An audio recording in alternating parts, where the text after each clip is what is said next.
A'udzubillahi minasyaitonirrajim. Bismillahirrahmanirrahim.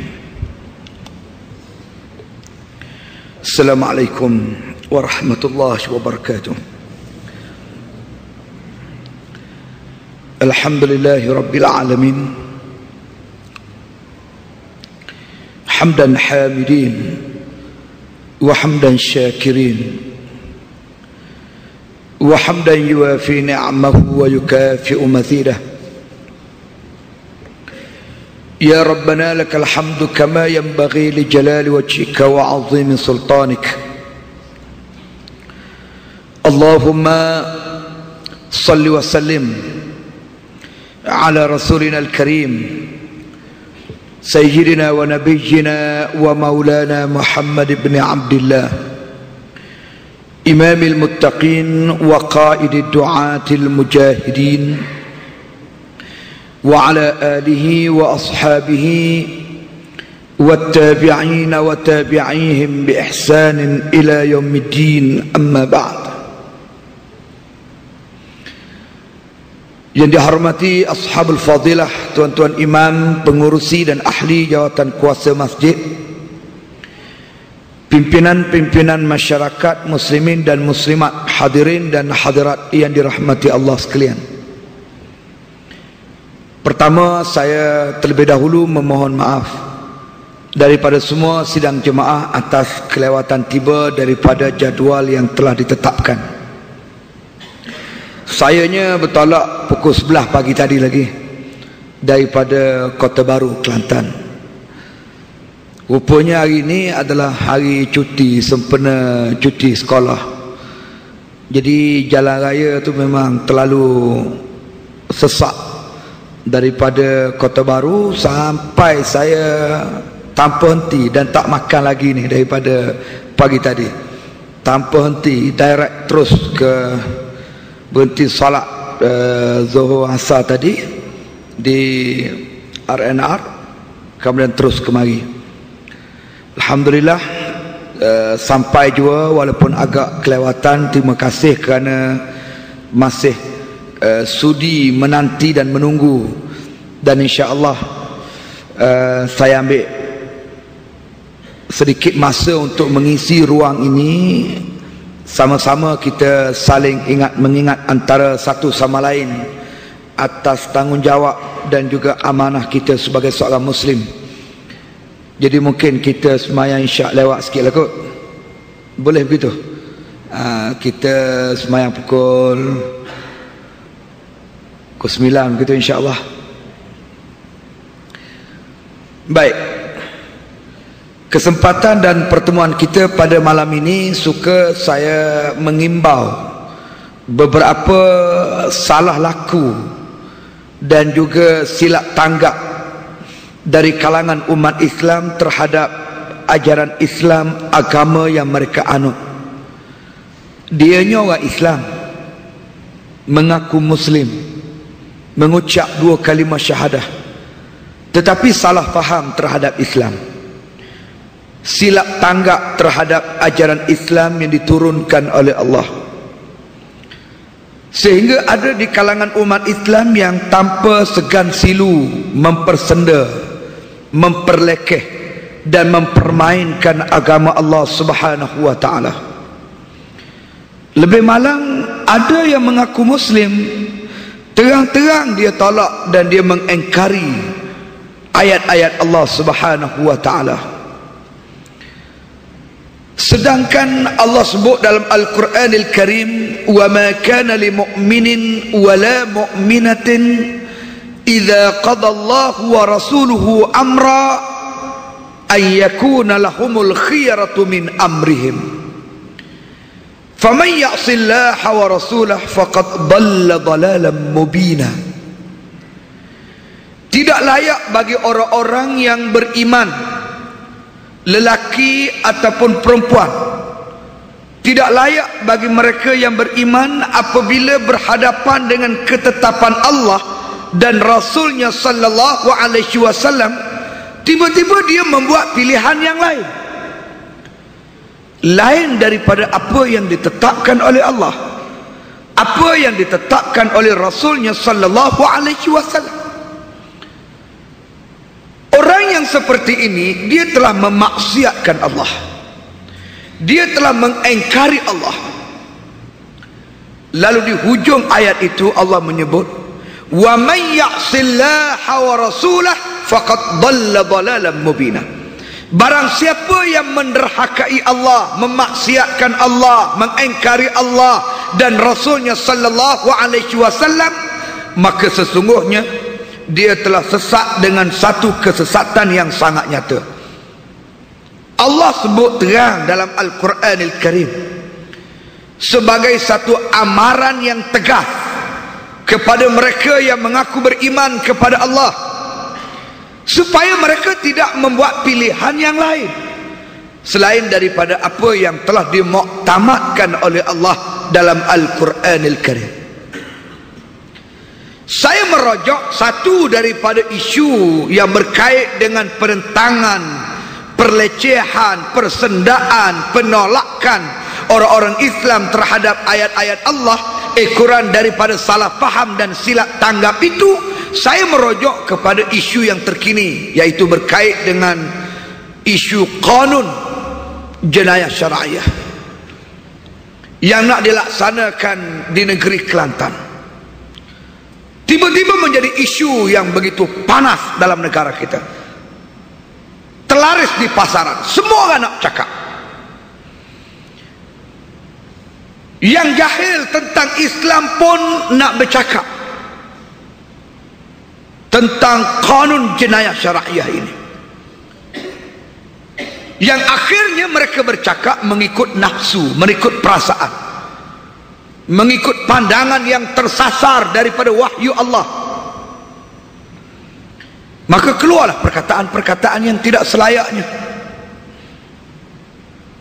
Sepatutnya nak cakap isu ini, rojok kepada alim ulama, rojok kepada mereka yang mengerti dan memahami, yang mendalami, yang berilmu, yang faqih. Sebab ini ilmu. Kanun jenayah syar'iyah ini adalah hukum Allah yang terkandung dalam Al-Quranil Karim.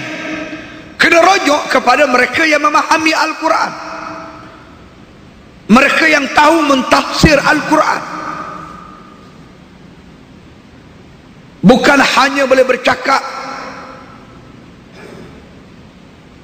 sewenang-wenang sebagaimana kita mengulas isu-isu yang lain.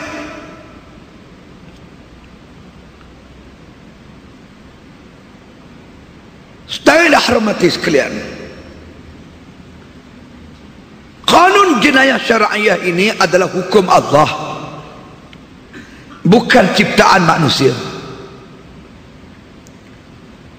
bukan direka oleh individu-individu, dicipta oleh pemimpin-pemimpin. Tidak, dia adalah ayat Allah. Allah sebut dalam Al-Quran hukumnya itu, lalu dia perintah supaya kita beramal dan berhukum dengan apa yang telah ditetapkan oleh Allah. Bukan hukum itu diturunkan dalam Al-Quran, kemudian dibuku lalu dibekukan dalam Al-Quran. Tidak, tetapi dia suruh kita amal. Wa anahkum bainahum bima anzalallah, hendaklah kamu berhukum dengan apa yang telah diturunkan oleh Allah. Allah perintah supaya kita berhukum dengan apa yang telah ditetapkan oleh Allah Subhanahu wa taala. Saudara yang dihormati sekalian, saya kira umat Islam di negara kita ni agak asing. Sebetulnya perkara ni bukanlah perkara baru. Undang-undang dalam negara kita berkait dengan kanun jenayah syar'iyah ini pernah diamalkan. Sebagai contoh, di zaman pemerintahan Melaka dulu, dan juga di zaman pemerintahan Sultan Zainal Abidin di Terengganu. Ini sabit dengan penemuan batu bersurat dan juga dokumen-dokumen berkait dengan pelaksanaan undang-undang yang dikenali sebagai undang-undang hudud yang tersimpan di Museum London Dokumen itu dokumen negara kita. Penjajah datang, dia bawa balik dokumen itu dan dimilik negarakan di Britain. Pelajar-pelajar kita buat PhD, buat kajian berkait dengan pelaksanaan undang-undang hudud ini. Salah satu daripada bahan kajian mereka kena pergi ke museum di London. Tak boleh ambil, sekadar boleh tulis salin balik, kemudian tinggalkan semula di situ. Alhamdulillah.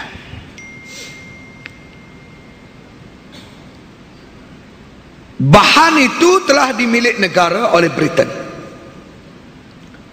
menunjukkan bahawa negara kita dulu pernah melaksanakan undang-undang ini, bukan perkara asing. Sebelum datangnya penjajah moden ini, penjajah datang, dia bawa balik semua dokumen itu dan dia memaksa anak jajahannya itu melaksanakan undang-undang yang ditinggalkan oleh mereka. Lalu dia amal sampai hari ini, 100 tahun lebih. Rakyat dalam negara kita tak didedahkan dengan undang-undang Islam.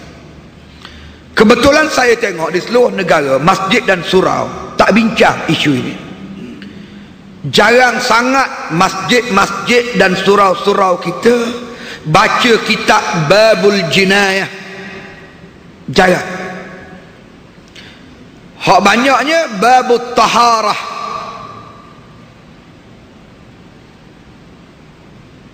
Baca bab taharah, bab bersuci.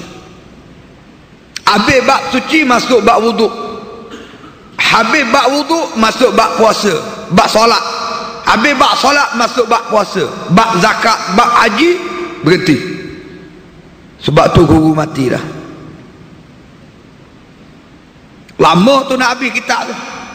Daripada bab taharah tu saja, berulang-ulang. Masuk bab semayang, habis kitab Muniatul Musalli, ganti Matla'in Badran. Habis Matla'in Badran, ganti pula dengan kitab Ghayatul Taqrib, ganti nak faham satu bab ni. Nak sampai kepada bab haji tu, mati lah tu guru. Ganti tu guru lain. Tu guru baru mari, dia kata kita kena start semula. Sebab hak lama tu, tok guru lama dia ada cara dia sendiri, saya ada style saya sendiri, kena start balik. Anak murid kata tak apalah, molek juga kita ulang semula supaya ingat apa yang telah kita belajar. Ulang balik babut taharah fa aqsamul miyah sab'ah. Bermula bab bersuci, maka air yang untuk bersuci itu ada 7 bahagian. Dia pun bilanglah air laut, sifat air laut macam mana, air sungai, sifat air sungai macam mana. Ulang, masuk bab wuduk, masuk bab semayang, masuk bab puasa, masuk bab zakat, masuk bab haji. Anak murid pula mati. Anak murid tua dah, mati. Mari anak murid baru pula start balik kitab baru pula. Tak masuk babul jinayah. Bab jinayah tu duduk belakang kitab tu.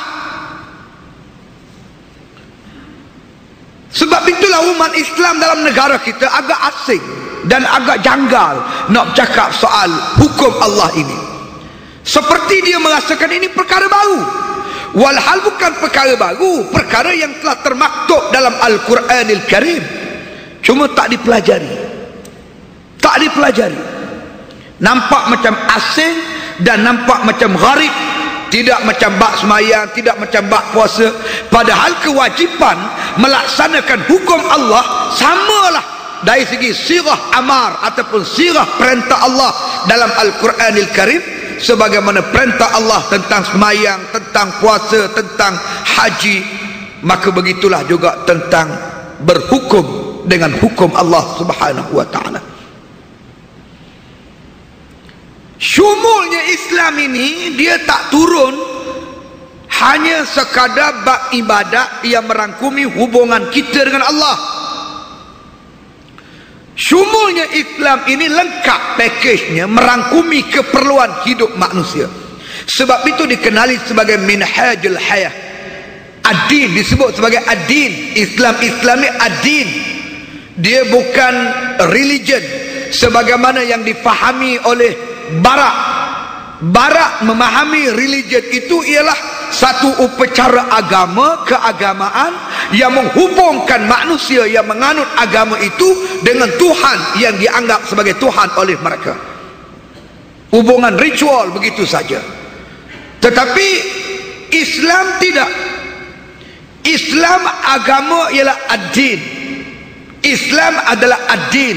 Apa makna ad-din? Minhajul hayah. Dia adalah manhaj kehidupan. Dia merangkumi hablum minallah wa hablum minan nas. Dia merangkumi hubungan antara manusia dengan Allah dan manusia sesama manusia. Dia berkait. Dia berkait. Sebab itu dalam Islam pakejnya lengkap, syumul. Dia bermula dengan didikan dan bimbingan, kemudian suruhan dan tegahan, kemudian ada imrah, pengajaran dan perbandingan, kemudian ada ancaman dan ada galakan, kemudian ada hukum sebagai term yang paling akhir sekali. Apabila manusia gagal didisiplinkan dengan ilmu, didikan, bimbingan, pimpinan Al-Quranil Karim, akhir sekali hukum. Hukum ini datang sebagai satu tindakan yang paling akhir untuk mengembalikan semula umat manusia supaya taat kepada Allah Subhanahu wa taala. Jadi lengkap. Dia tak macam agama lain. Agama lain ada larangan. Tapi kalau penganut dia langgar larangan itu, maka habis dengan begitu je. Islam tidak. Ada larangan. Tapi apabila penganut itu langgar larangan tersebut, dia ada ruang untuk didisiplinkan. Yang pertama, tahan untuk bertaubat. Kalau dia bertaubat, lepas. Kalau dia tak bertaubat, maka jatuhkan hukuman. Saudara dah hormati sekalian, pakej yang macam ini menandakan keindahan dan kesyumulan Islam. Dia bukan perkara baru. Malangnya kita tak belajar, dan kita tak menyelami Islam itu sampai ke dasarnya. Dan lebih malang lagi, hak jahil belagu alim. Dia tak faham, dia jahil, tapi dia bercakap macam dia faham. Dia bercakap seolah-olah dia tahu serba-serbi. Saya dengar satu forum, orang ni statusnya pensyarah, bukan calon-calon orang lah. Orang ambil jadi panel forum ni kira orang hebat, bukan cayang punya orang. Jadi panel forum. Saya tak sebutlah forum mana, saya tak nak rujuk pada individu berkait. Dalam forum itu dia sebut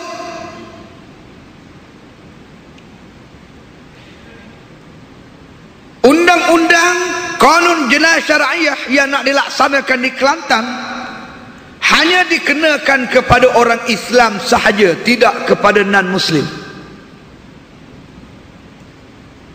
Selain daripada perkara itu tidak adil, nantinya kalau dilaksanakan undang-undang itu, katanya akan ada nanti orang Islam yang disabit kesalahan mencuri, mengisytiharkan dirinya menjadi orang Siap, yaitu menjadi kafir, bukan lagi menjadi orang Melayu Muslim, tapi menjadi orang Siam yang beragama Buddha, untuk menyelamatkan tangannya daripada dipotong. Sebab undang-undang hudud di Kelantan, orang-orang yang bukan Islam dilepaskan daripada hukuman hudud. Orang Islam saja kena hudud.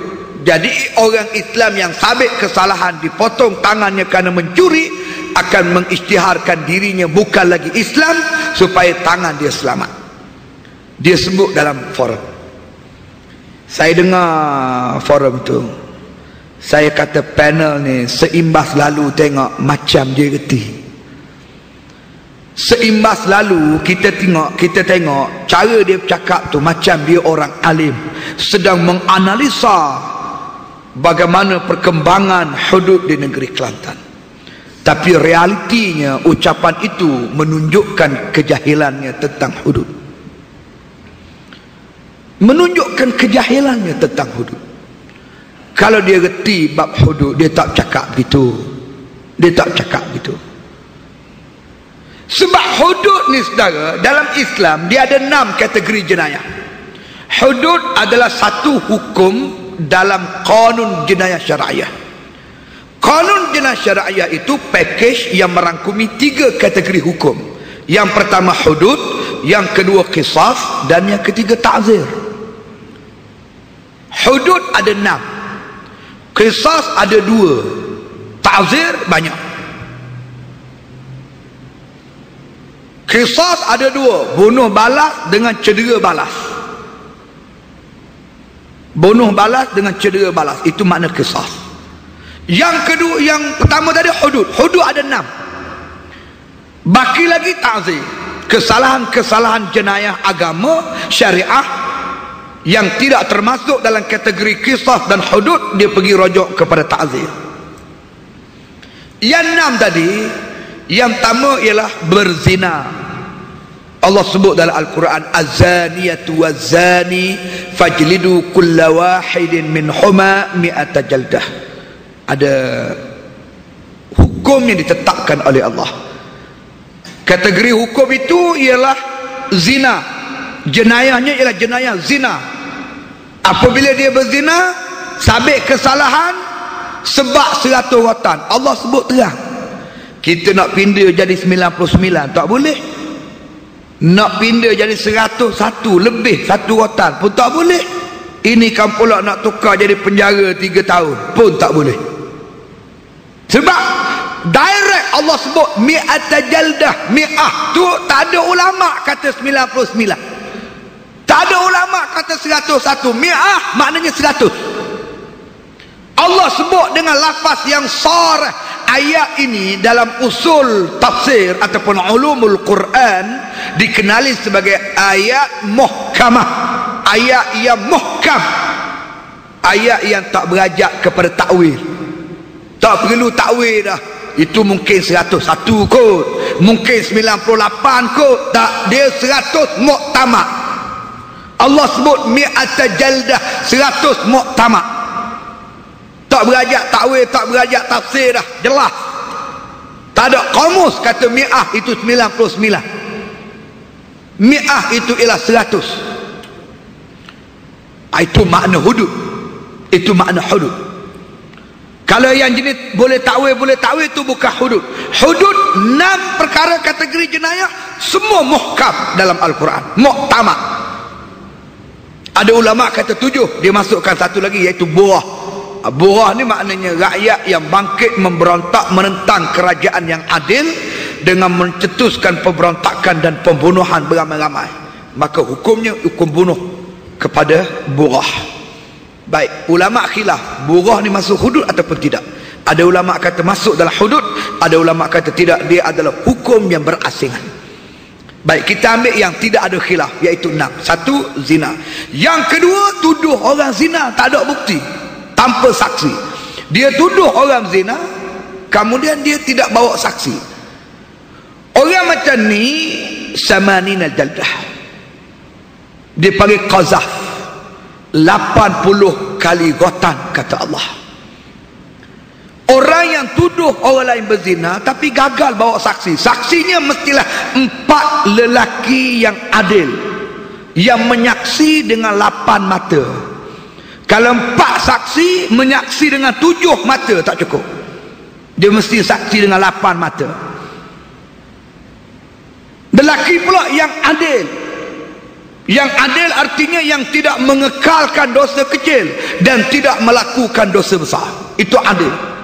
Sebab orang yang mengekalkan dosa kecil dan melakukan dosa besar itu fasik. Dia tak masuk dalam bab ni. Dia nak lelaki yang adil. ada 4 saksi macam ni baru boleh bawa kes. Kalau tidak ada 4 saksi, tuduh orang zina, dia berdepan dengan qazaf 80 rotan. Yang ketiga, mencuri. Wasariqu wasariqatu faqta'u aydiyakuma jazaa'an bima kasaba nakala minallah.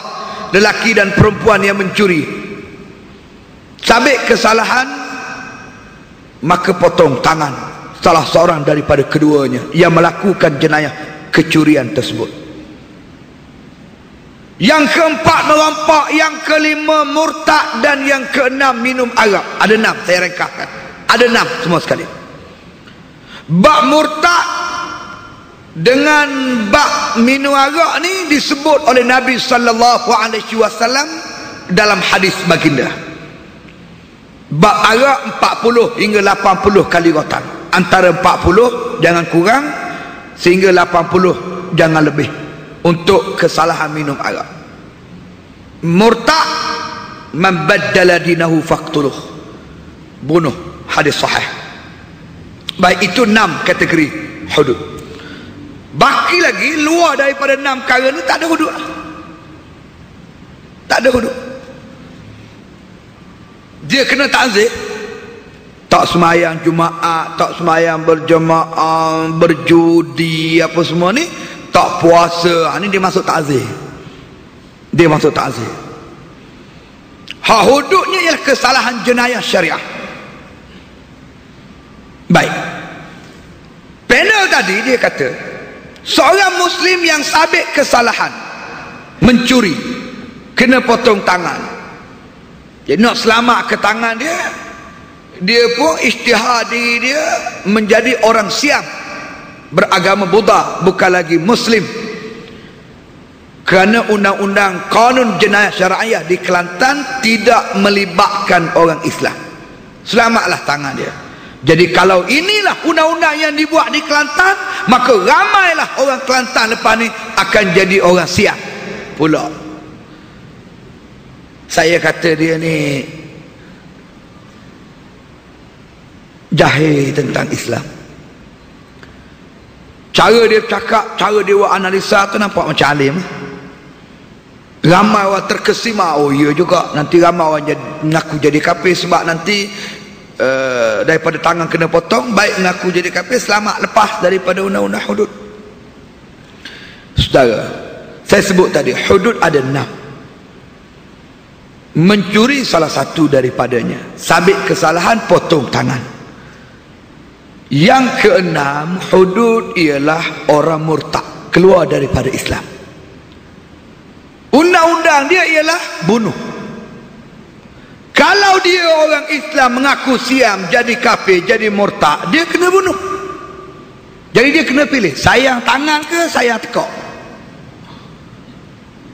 Kalau mencuri, kerak tangan. Sayang ke tangan, mengaku jadi kafir. Mengaku jadi kafir, murtad. Murtad berdepan dengan undang-undang bunuh, kerak tekak. Jadi tak munasabah, tak masuk akal. Orang tu dia lebih sayang ke tangan daripada tekak. Supaya tangan tak kena potong, mu potonglah tekak aku. Berasa tak masuk akal. Takkan jadi begitu. Tapi panel tu dia boleh sebut, dia tak perasan. Saudara yang dihormati sekalian, apa yang saya nak sebutnya ialah kita nak cakap mesti berdasarkan kepada ilmu. Saya ambil 3 bahagian. Bahagian yang pertama, kita kena terima dulu undang-undang ni, sebab ini adalah syarak, ini adalah Islam, akidah. Innal ladzina kafaru bi ayatina sawfa nuslihim nara kullama nadijat juluduhum baddalnahum juludan ghairaha liyazuqul adab. Sesungguhnya orang-orang yang mengingkari ayat-ayat kami, kata Allah, nescaya kami akan panggang mereka di atas bara api neraka, dan setiap kali hangus kulit mereka dibakar oleh api neraka, nescaya kami akan ganti dengan kulit yang baru, supaya senantiasalah ia merasai azab daripada Allah Subhanahu wa ta'ala. Itu implikasi orang yang mengingkari ayat Allah.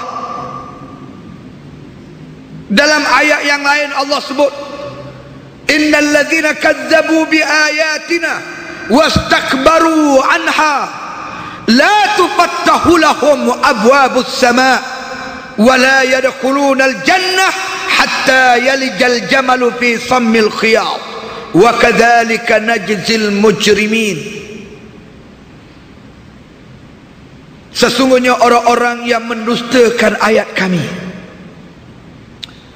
dia membohongi, mendustai ayat Allah, tak percaya pada ayat Allah, mempersenda ayat Allah, memperlekeh hukum Allah. Sudahlah dia tolak ayat Allah, dia angkuh, dia sombong, dia kata hak manusia tu lebih baik. Undang-undang yang manusia buat tu yang lebih baik, yang relevan, yang up to date, berbanding dengan undang-undang yang Allah turunkan sejak 1400 tahun dulu. Ini sudah ketinggalan zaman, out of date. Ini primitif, sombong. Orang macam ini la tufattahu lahum abwabus sama, Allah tak buka bagi mereka pintu langit. Maknanya amal ibadat dia Allah Ta'ala tak terima. Semayanglah dia, puasalah dia, hajilah dia, zakatlah dia, amalan tu tak diangkat oleh Allah, Tuhan tak terima. Wala yadkhulunal jannah, dan dia tak boleh masuk syurga. Amalan tak diangkat, nak masuk syurga pun tak boleh. Siapa kata? Allah. Kepada siapa? Kepada mereka yang mendustakan ayatnya, yang berlagak sombong di hadapannya. Nak masuk syurga juga? Boleh. Sebab semua kita nak masuk syurga. Tak ada orang tak nak masuk syurga.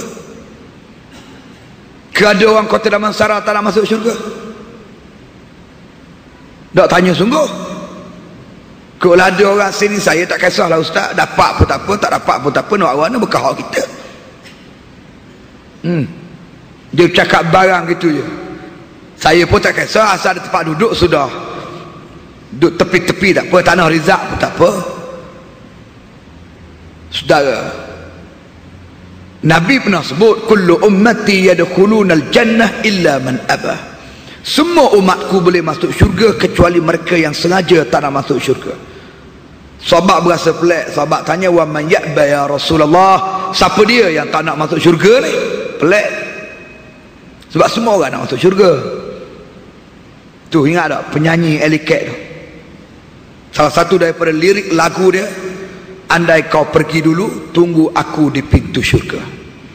Dia tak suruh tunggu di pintu neraka. Dia hak tidak Islam pun nak masuk syurga. Semua orang nak masuk syurga. Nabi kata ada yang tak nak masuk syurga. Sahabat berasa pelik. Sahabat tanya, siapa?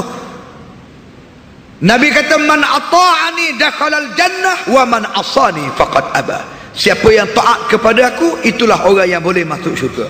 Siapa yang mengingkariku, mendustaiku, menderhakaiku, maka itulah orang yang sengaja tak nak masuk syurga. Wala'iyadzubillah, kita minta jauh. Orang macam ni syurga pun tak boleh masuk. Kalau nak masuk juga satu peluang, Allah Ta'ala bagi satu peluang, hatta yalijal jamalu fi sammil khiyat. Dia kena tunggu sehingga seekor unta boleh masuk lubang jarum, baru dia boleh masuk syurga. Allahu Akbar. Aku tanya muslimat. Muslimat kan biasa jahit baju, jahit kain. Dia nak masukkan benang dalam lubang jarum tu, kamai payah. Masuk tak lepas. Angkat jarum letak dekat lampu, tak lepas. Berai-berai mata dia. Ambil lilin, sapu dekat ujung benang, letak, tak lepas. Akhir menyudah, ayahmu cuba bubuh benang. Dipanggil ayah, dipanggil suami dia. Ayahmu, dia kata, cuba bubuh benang ni. Payah masuk. Cermin mata tu 3 inci dah tebal, tak masuk jarum. Payahnya nak masuk benang dalam lubang jarum. Allah Ta'ala kata kalau nak masuk syurga juga sambil-sambil mendustakan ayat Allah, sambil-sambil berlagak sombong di hadapan Allah, berasa juga nak masuk syurga, boleh, kena tunggu unta masuk lubang jarum.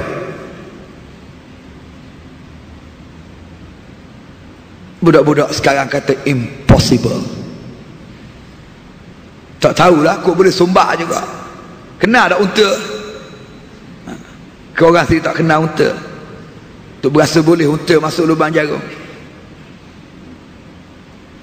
Wa kadzalika najzil mujrimin, yang demikian itulah kata Allah balasan yang selayaknya bagi mereka yang berdosa, yang derhaka, yang melakukan jenayah kepada Allah Subhanahu wa taala. Itulah selayaknya. Jadi yang pertama kita kena terima dulu, ini akidah. Oh, ada pula kata kita bukan tak terima, tapi tak boleh sebab tak kondusif. Ni mari pula mazhab kondusif. Tolak pelaksanaan hukum Allah kerana tak kondusif. Tak kondusif ni maknanya tidak sesuai lagi kerana mungkin masyarakat ramai miskin, penindasan masih berlaku, jenayah masih berleluasa, keadilan belum tertegak. Saudara, tujuan kita laksanakan Islam dan syariatnya itu, tujuan kita melaksanakan kanun jenayah syariah itu adalah untuk membasmi jenayah, adalah untuk menegakkan keadilan. Kerana tidak ada yang adil melainkan Islam. Nak tunggu adil tanpa pelaksanaan syariat Islam tak akan berlaku.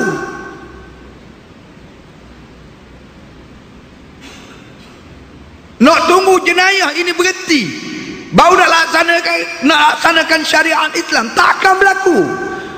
Sebab hanya dengan pelaksanaan syariat Islam kita boleh reduce indeks jenayah itu.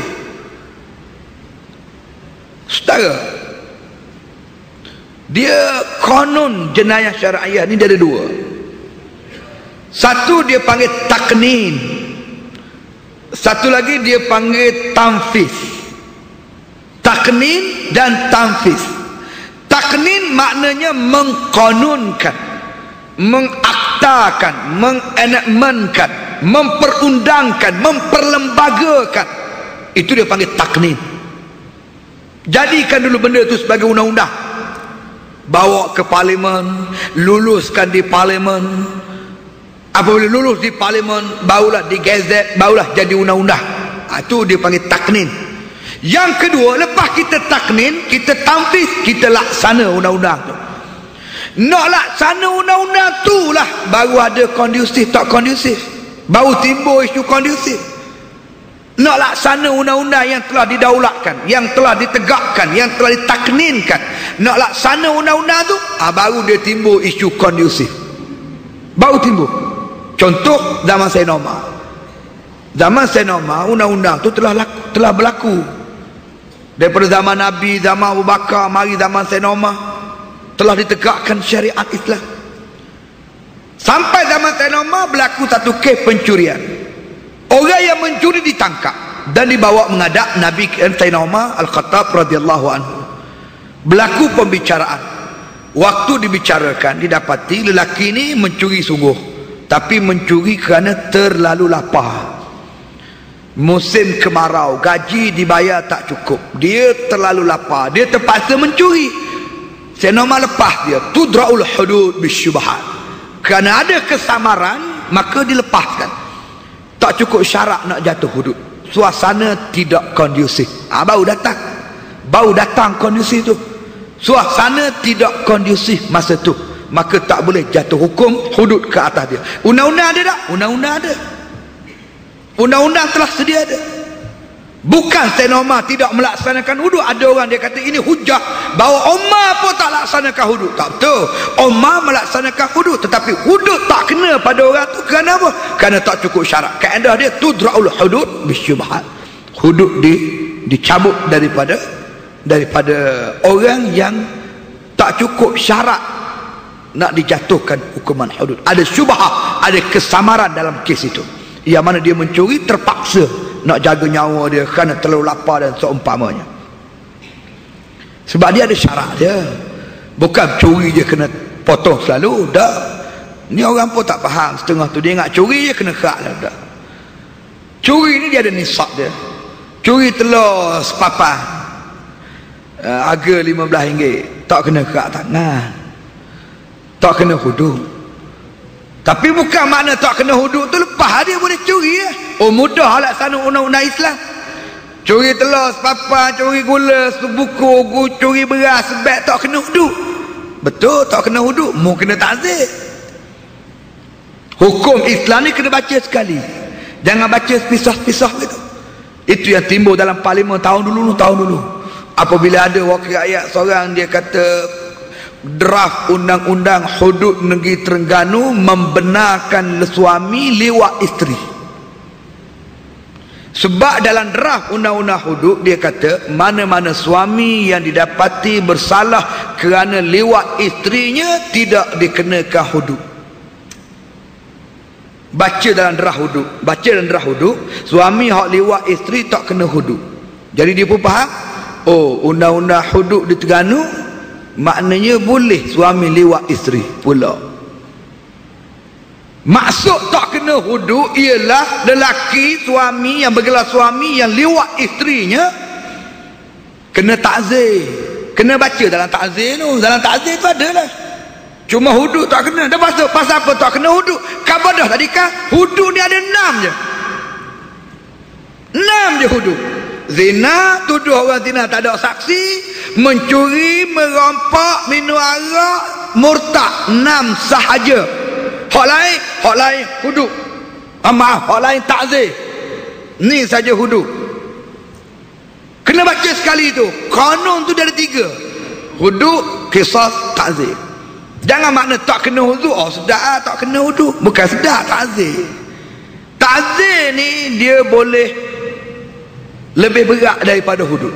Terpulang kepada kebijaksanaan hakim dalam menentukan keputusan demi mencapai kemaslahatan umum dan untuk kebaikan mangsa, serta untuk mengembalikan keinsafan kepada pelaku yang melakukan jenayah.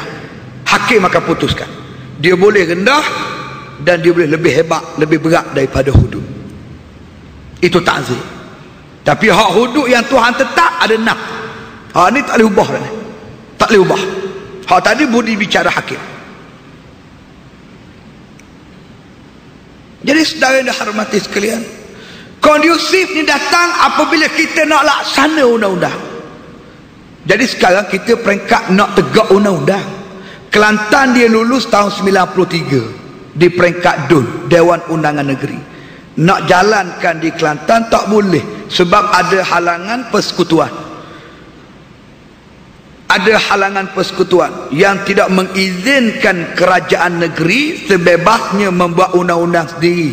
Mana-mana undang-undang yang bertentangan dengan undang-undang perlembagaan persekutuan dianggap batal yang negeri. Jadi nak kena pindah beberapa pindaan dalam akta dan juga beberapa enactment dalam perlembagaan ini perlu dipindah supaya memberi ruang kuasa kepada kerajaan negeri bagi membolehkan syariat Islam itu dilaksanakan. 21 tahun Kelantan menunggu setelah diluluskan tahun 93 yang lalu. Tak boleh buat sebab belum ditakninkan, belum dimuktamad, diluluskan oleh parlimen. Duduk tak duduk baru ni bulan 3 baru ni, Menteri di Jabatan Perdana Menteri Datuk Seri Jamil Khair berucap di parlimen. Dia buka peluang, dia kata mana-mana ahli parlimen bukan kerajaan yang mahu membentangkan, bolehlah membentangkan rang undang-undang persendirian, dipanggil Private Members Bill, bawa ke parlimen bagi membolehkan mana-mana kerajaan negeri melaksanakan undang-undang syariah, undang-undang hudud, termasuk Kelantan. Bila disebut begitu, saya masih ingat lagi yang berhormat Parlimen Batu, yang berhormat Tian Chua, dia bangun kebetulan duduk sebelah saya dalam parlimen. Dia kata, saya nak tanya menteri ni cakap ni atas kapasiti apa? Atas kapasiti peribadi kah sebagai menteri yang jaga agama, lalu nak ke agama maka buka peluang kepada mana-mana ahli parlimen bukan kerajaan bentang rang undang-undang persendirian bagi membolehkan undang-undang Islam diamalkan di negeri, ataupun kerana tersalah cakap? Atas kapasiti apa? Jamil bangun balik jawab. Dia kata, saya bangun menjawab persoalan yang berhormat. Saya bangun menjawab atas kapasiti menteri di Jabatan Perdana Menteri. Saya mewakili kerajaan. Saya bukan datang atas nama pribadi Muhammad Jamil Khair, tetapi atas nama menteri di Jabatan Perdana Menteri. Ucapan saya direkod dalam handset parlimen. Begitulah lebih kurang jawapan dia. Lepas dia jawab begitu, maknanya memang dia betul-betul rasmi. Maka duduk 2 hari kemudian, Yang Amat Berhormat Datuk Ahmad Yaakob, Menteri Besar Kelantan, respon di Kota Baru. InsyaAllah kita akan bentang Private Members Bill ke Parlimen selepas ini bagi membolehkan Kelantan laksanakan undang-undang hudud. Lepas Datuk tu jawab begitu, kecoh satu dunia. Bukan Kelantan je kecoh, sampai ke Johor bising, sampai ke Pulau Pinang bising. Bukan setakat Malaysia, Singapura datang, Australia datang, UK datang ke pejabat kita, tanya Tok Guru macam mana tentang pelaksanaan kanun jenayah. Jadi jadi hangat satu dunia. Hebat undang-undang Islam ni, aura dia begitu sekali. Tak ada kerajaan atau muka bumi nak buat undang-undang, bentang dulu undang-undang kepada rakyat untuk bahas. Sekian lama, lebih 20 tahun bahas. Kerajaan lah yang dia berani. Kerajaan persekutuan nak lulus undang-undang apa pun, bawa senyap-senyap ke parlimen, bahas-bahas dulu buat. Kita setuju tak setuju lulus. Kita tak setuju GST, dah dia setuju GST lulu. Kita tak setuju undang-undang perhimpunan aman, dia setuju dulu. Dia tak bincang dengan kita pun. Tak ada kerajaan nak buat undang-undang, bincang dulu. Tapi kerajaan Kelantan punya gentleman, dia bentang daripada tahun 93 sampai sekarang. Tiap-tiap tahun buat bulan hudud, kuliah hudud, ceramah hudud, bentang kepada ayat, bincang, bahas. Dapat feedback daripada Muslim, dapat feedback daripada non-Muslim. Orang ni kritik, orang ni sokong. Kita berdepan. Berani kita berdepan. Pasal apa kita berani? Berani sebab bukan undang-undang kita, undang-undang Allah. Bukan kita buat, Allah Ta'ala buat. Kalau kita buat, letih. Sebab kita manusia, orang tu kata gini, orang ni kata gini, akhirnya kita kena pindah. Hak kerajaan buat pun dia tak berani nak bentang, sebab hak dia buat sendiri. Mungkin orang lain kata begini lebih baik, orang ni kata begini lebih baik. Undang-undang Allah, siapa berani kata yang dia lebih baik? Siapa berani kata? Wa man ahsanu minallahi sibrah. Siapa yang lebih baik daripada apa yang telah dicipta oleh Allah? Tak ada seorang berani kata undang-undang dia lebih baik daripada undang-undang Allah. Lepas tu kita berani bentang. Bahaslah nak bahas. Nak bahas sampai pagi esok pun bahaslah. Tak ada masalah. Kita ready. Sebab ini undang-undang Allah. Kita pertahan undang-undang itu. Jadi insya-Allah Kelantan pun setujulah nak bawa. Antaranya nak pindah perkara 76A1 untuk memberi kuasa lebih kepada kerajaan negeri bagi membuat undang-undang sendiri. Kanun jenayah syariah 2. Jadi Datuk Seri Jamil Khair kata kerajaan setuju. Jadi kita harap dia kena sokong. Peraturan di parlimen, dia kena ada seorang menteri dulu bangun membuat usul. Seorang menteri bangun buat usul untuk membenarkan mana-mana ahli parlimen bukan kerajaan membentangkan rang undang-undang persendirian yang dipanggil Private Members Bill tadi. Kena ada seorang menteri bangun dulu membentangkan usul untuk membenarkan ahli parlimen bukan kerajaan membentangkan rang undang-undang persendirian di parlimen. Usul itu pula daripada menteri tadi mesti disokong oleh 15 ahli parlimen yang bangun berdiri menyokong. Letih tu. Lepas ada sokongan daripada 15 ahli parlimen yang bangun berdiri menyokong, barulah mana-mana ahli parlimen bukan kerajaan boleh membentangkan. Lepas bentang, kena bahas, bincang pula, mengundi pula, nak tentu lulus tak lulus. Masih berliku jalannya. Masih berliku jalannya. Sebab itulah diwujudkan jawatan kota teknikal antara kerajaan Kelantan dengan kerajaan pusat untuk bincang siapa menteri yang nak buat usul tu, siapa 15 orang yang nak bangun berdiri sokong tu, siapa ahli parlimen bukan kerajaan yang nak bentang tu, berapa orang yang nak sokong. Simple majority, dia mesti simple majority, tak perlu 2/3 majority. Sebab ni bukan nak gubal perlembagaan, nak pindah beberapa akta di bawah perlembagaan itu. Jadi saudara, dalam keadaan jalan masih berliku, kelam kabut seluruh dunia, takut nak sana hududnya. Orang bukan Islam pun takut, orang Islam pun takut. Ni saya kata, berkesan tak berkesan undang-undang ni bukan kerana berat dan kerasnya. Kalau nak kira berat keras, undang-undang edar dadah hari ni berat. Undang-undang edar dadah hari ni mandatori, gantung sampai mati. Tapi orang duk edar galik-galik. Masih ramai lagi orang mengedar dadah. Dadah tu diedar bukan setakat diedar di luar, pah ke balai pah ke penjara. Dalam penjara pun diedar juga dadah tu. Macam mana dadah tu boleh masuk ke celah balai polis, lintas ke pengawal, masuk dalam penjara? Macam mana pengedar tu boleh bawa berliku begitu masuk dalam penjara? Padahal undang-undangnya mandatori, gantung sampai mati. Berat undang-undang tu, tapi orang tak gerun. Dah laksana sekian lama dah berpuluh tahun dah dilaksana benda ni. Pengedar dadah dijatuhkan hukuman mati, tapi orang mengedar juga, orang tak gerun.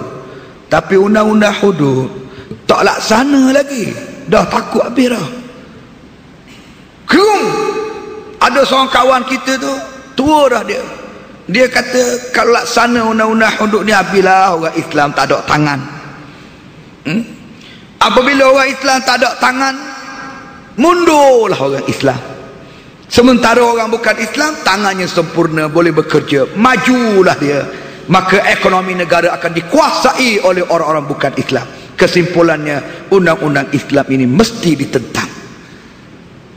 Saudara, dia fikir seolah-olah apabila kita laksanakan undang-undang Islam, maka semua akan berebut mencuri supaya tangan dipotong. Ataupun dia fikir apabila kita laksanakan Islam, semua kita ni kena potong tangan, sebab semua ni pencuri macam dia juga. Allahu Akbar. Jahilnya setengah manusia. Dia bercakap tu dia tak sedar, dia berhalunisasi.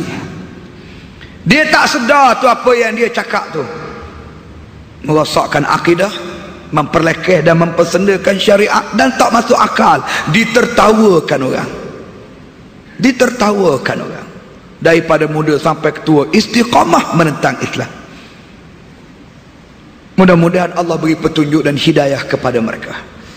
Dan orang-orang yang seperti ini sebelum menghadap Allah kembali kepada Islam. Tapi apa yang saya nak sebut ialah ramai orang salah tanggap. Di tempat saya di Temeloh tu ada orang buat demonstrasi, non muslim buat demonstrasi bantah hudud.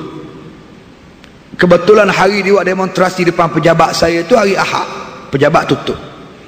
Dia marah, ahli parlimen Temeloh tak ada kat pejabat. Lah, dah mari hari Ahad, orang tak bekerja, cuti, pintu pejabat tutup, kerani pun tak ada. Kita pun tak tahu, dia pun tak hello sepatah nak mari rumah kita, ada hello lah sepatah.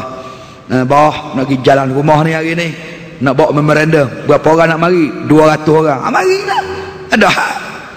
Itu bukan apa nama nak lari ke mana. Kita bawa benda benar, dia tak beritahu. Mari-mari kita tak ada. Esok hari Isnin dia mari 5 orang, mari ke pejabat, jumpa dengan kerani kita apa semua sekali, serah memorandum. Dalam memorandum tu dia sebut, dia kata kami menyanjung tinggi agama Islam. tetapi kami menolak hudud pula. Saya kata, Datuk faham, dia Datuk apa, Datuk Andrew ke apa, faham tak ni tulis apa ni? Ya, saya tak tolak Islam saya sanjung sebagai agama yang baik, saya sanjung Islam, tapi hudud saya tak tolak, saya tak terima. Macam mana awak cakap begitu? Kalau sanjung tinggi Islam, awak kena terima hudud, sebab hudud ni Islam ini sumbernya Al-Quran. Kita buka Quran, kita pun tunjuk ni ayat hudud. Wasariqu wasariqatu faqta'u aydiyahuma, lelaki dan perempuan yang curi kena potong tangan. Ini ayat ni dalam Quran ni kitab suci Islam. Jadi kalau kamu sanjung tinggi Islam, kamu tolak hudud, kamu tolak ayat Quran, macam mana macam tu? Tak betul tu. Blur dia, senyap, tak kata apa. Lepas tu senyap dia kata, Ustaz, Cina di Temeloh, Cina di Kelantan memanglah boleh terima undang-undang hudud tu, tapi kami Cina di Temeloh tak boleh terima pula. Saya kata, Datuk, hudud tu nak buat di Kelantan, bukan nak buat di Temeloh. Dia nak buat di Kelantan, bukan nak buat di Temeloh. So kita kat Temeloh ni relax lah, cool, tak ada apa-apa. Dia buat kat Kelantan tu. Oh gitu ke? Jadi akhirnya saya pun sign satu surat, saya serah ke dia. Saya kata surat ni untuk kita dialog. MCA tetaplah tarikh berapa hari bulan, hari apa, pukul berapa, tetap saya akan hadir dialog dengan ahli parlimen Temeloh. Saya hadir. Sampai hari ni tak jawab lagi surat tu. Kita terima memorandum dia, baru kita hantar surat dialog ke dia, tukar surat dengan dia. Hak non-Muslim dia takut sangat. Saya tak pelik lah. Hak Muslim ni pun ini tidak adil. Macam mana undang-undang Kelantan orang Islam kena, orang bukan Islam tak kena? Ini tidak adil.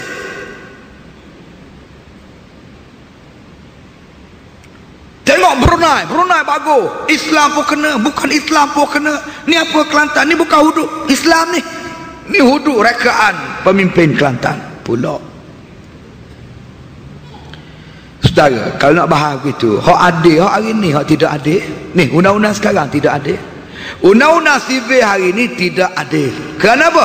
Kerana orang Islam dinafikan hak beramal dengan Al-Quranil Karim. Undang-undang dalam Al-Quran, mencuri, potong tangan, zina, sebab 100 rotan, kita orang Islam nak amal tak boleh, dinafikan oleh undang-undang sivil hari ini. Itu tidak adil. Kalau kita laksanakan undang-undang Islam, orang Islam boleh beramal dengan Al-Quran, alhamdulillah, itulah keadilan. Habis itu orang bukan Islam tak kena, orang bukan Islam tak wajiblah beramal dengan Islam. Sebagaimana undang-undang hari inilah, orang bukan Islam nak beramal dengan sivil dia, pergilah sebab dia bukan Islam, tak ada kena-mena. Kita ni orang Islam wajib beramal dengan Quran, kenapa nafikan? Saudara, benda ni khilaf. Khilafnya pada ayat in ja'uka fahkum bainahum aw a'rid anhum. Jika orang musyrik itu datang kepada kamu, hukumlah mereka, ataupun kau berpaling daripada mereka. Maknanya jangan jatuhkan hukum Islam ke atas mereka, beri peluang pada mereka nak pilih undang-undang yang ada dalam agama mereka, ataupun dalam kes negara kita balik pada undang-undang sivil, pulang pada mereka. Ini mazhab Syafi'i, banyak pegang pendapat itu. Oh, kenapa Brunei pilih kena berlaku pada semua? Saya sebut tadi khilaf. Ada ulama kata kena pada semua. Apabila jadi undang-undang negara, Muslim pun kena, non-Muslim pun kena. Tapi ada setengah ulama kata Muslim saja, non-Muslim diberikan peluang untuk dia pilih sama ada dia nak terima undang-undang Islam ataupun tidak. Apabila khilaf, maka kembali kepada pemerintah, dia nak pakai pendapat yang mana. Kita ada pendapat yang berbeza. Perbezaan pendapat dan mengambil pendapat itu berdasarkan pula kepada suasana dan realiti. Brunei dia nak pakai semua, kena pada Islam pun kena, bukan Islam pun kena, boleh. Sebab yang pertama, orang bukan Islam tak ramai di Brunei. Yang kedua, dia tak ada pilihan raya. Dia bukan ada sistem parlimen, lulus undang-undang dalam parlimen. Dia raja kata jalan, jalan. Dia mana ada parlimen, mana ada pilihan raya macam Pak kita. Kita hari ni nak lulus satu undang-undang, nak kena bawa ke parlimen dulu. Setara nak pakai untuk orang Islam saja, orang bukan Islam tak kena, pun bukan main payah. Orang bukan Islam bersilap tak benar, jangan bawa ke parlimen, tak boleh, kalau bawa kami tak sokong lah. Itu setara tak melibatkan orang bukan Islam. Jadi kita tengoklah realiti, tengok suasana. Undang-undang kita di Malaysia nak boleh ke lulus satu undang-undang, nak kena bawa parlimen. Parlimen pula ada sistem majoriti, nak 2/3 majoriti kalau nak gubal perlembagaan. Ahli parlimen pula berapa ramai yang Muslim, berapa ramai yang non-Muslim, nak 2/3 Muslim saja. Susah. Jadi ambil realiti itu. Ada pendapat mengatakan tak perlu guna dipakai undang-undang tu pada Muslim, pada non-Muslim, hanya cukup untuk Muslim. Kita guna pendapat tu lah, apa masalah? Akhirnya ada orang kata tak boleh buat hudud di Kelantan sebab bercanggah dengan perlembagaan. Tak boleh bawa pun ke parlimen, bercanggah dengan perlembagaan. Kenapa pula bercanggah? Bukankah perlembagaan menyebut agama Islam itu adalah agama persekutuan yang ramai menafsirkannya sebagai agama rasmi, sementara agama-agama lain bebas diamalkan dalam negara kita? Kalau itu nas perlembagaan, Islam agama persekutuan, sementara agama lain bebas dilaksanakan, maka kenapa kita orang Islam nak beramal dengan Al-Quran tak bebas? Sedangkan hudud itu ayat Quran. Kita nak beramal dengan Quran tak bebas, agama lain bebas diamalkan. Hak ni baru tidak adil. Saudara, adil ni bukan makna sama. Oleh kerana Islam kena, bukan Islam pun kena, baru adil, bukan begitu. Dia macam kita ada anak lah, ada anak lelaki, ada anak perempuan. Cik lagi nak masuk Aidilfitri, nak pergi beli baju gaya. Jadi kita pun pergi ke kedai, ada songkok 2, baju Melayu 2, samping 2. Jadi tuan kedai kata, oh mana beli 2-2 anak, ada 2 anak lelaki 2 orang ke? Tak, anak perempuan seorang, anak lelaki seorang. Dia apa beli songkok 2, samping 2, baju Melayu 2? Saya ni bapa yang adil, jadi saya kena beli sama. Tuan kedai kata, ni bukan adil, ni gong, tolol, bukan adil lagu ni. Anak lelaki beli sokok, anak perempuan beli tudung, tu baru adil. Dia tak sama, adil ni tak sama. Adil ni mana wada'u syai' fi mahalli, letak suatu benda kena pada tempat dia. InsyaAllah. Ya, saya sekarang itulah. Nak cerita bab uduk ni, lepas pukul 3 pagi esok pun dah habis. Tapi kita hormatlah masa rakan-rakan kita. Mungkin besok ada hal lain pula nak buat, kita berhenti. Katanya malam ni ada forum pula.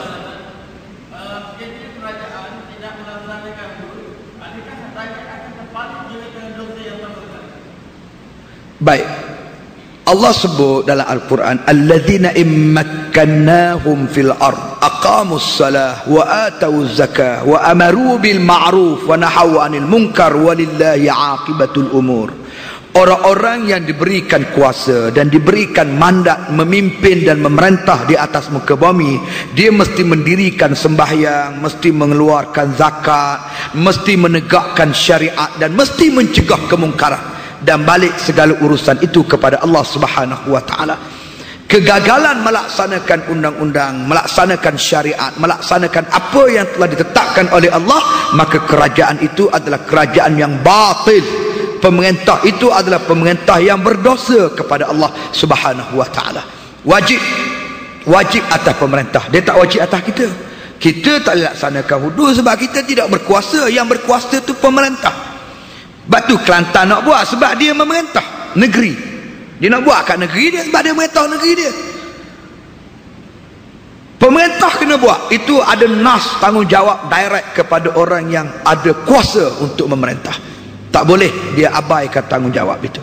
Kita nak buat tak boleh, walaupun kita orang Islam. Kita pakat kat kampung kita, Kota Damansara ni, kita buat border, signboard, area pelaksanaan hudud Kota Damansara. Contohlah contoh. Tiba-tiba ada mencuri, tangkap, heret mari tak pintu masjid ni, cara Tok Iman jadi hakim.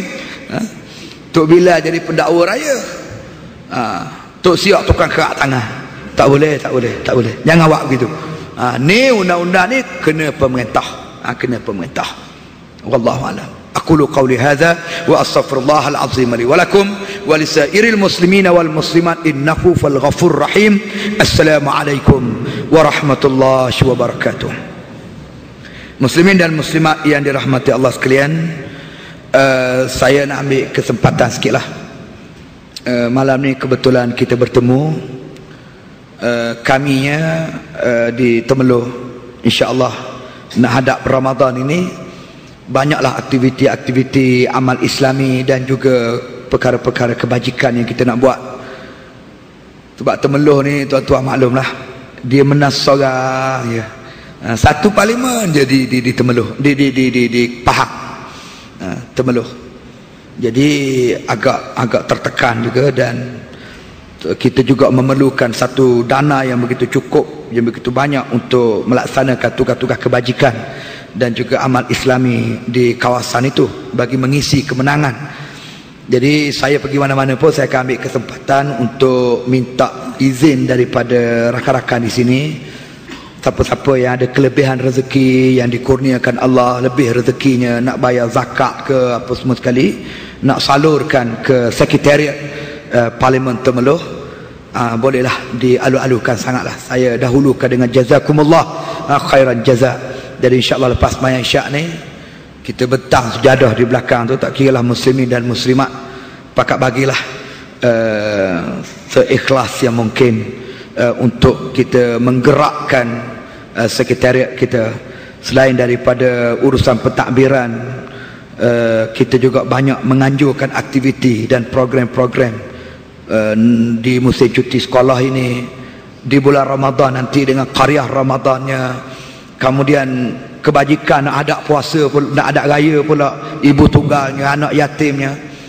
Jadi sudah tentulah saya buka peluang kepada siapa-siapa yang ingin menyumbang dan berbakti. Mudah-mudahan Allah berikan keberkatan pada rezeki antum semua insya-Allah. Wallahu alam. Mudah-mudahan kita bertemu lagi insya-Allah.